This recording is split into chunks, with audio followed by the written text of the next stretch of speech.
how do you hold your supervisor accountable as an employee? Okay, now I'm a former hiring manager for 10 years in the corporate America world, and I've seen so much go on between the employer and the employee, from the supervisor to the employee. It's a mess. And when I got out of it, it was one of the best decisions I ever made. 10 years was more than long enough to be in that type of role. So how do you hold your supervisor accountable the proper way? Now, here's the funny thing. This is what the corporate job is going to tell you. They're going to tell you you need to make sure you go in chain of command. You need to make sure that you speak with your supervisor, and when you speak with them, you try to work things out. If it doesn't work with them, then you go to the next level. But before you can go to the next level, some jobs require you to have permission to go to the next level. You know, if you go to their person first, they're going to tell you follow chain of command and talk with them.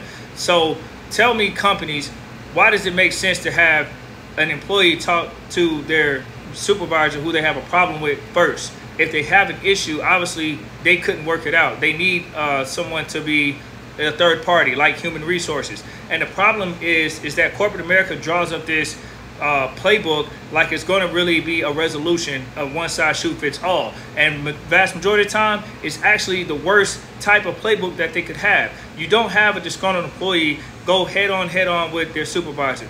That's what leads to a lot more clash in tension. And because of the hiring manager, the managers above the supervisor and human resources, who's supposed to be a neutral party, is not involved at the root of the issue, they're going to take statements from both sides. And guess what's going to happen?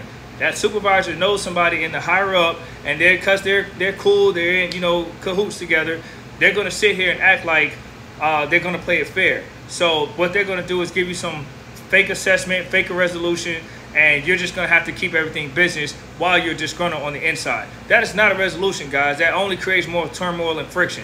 So I'm going to give you a real life example. As a former hiring manager, I've seen the higher ups, meaning people that were higher than me in management, because management has different levels, guys. So just because you're a manager doesn't mean that you run the show. I don't know why employees think that. Maybe because they've never been a manager. Well, I'm going to tell you the truth. There's different levels of management, okay? So I was on the low end management, and then I had to report to my higher managers, my upper management. Well, guess what? Those people, an individual in my upper management at one of my previous jobs, was so cool with one of the other supervisors in another department. They would take trips together.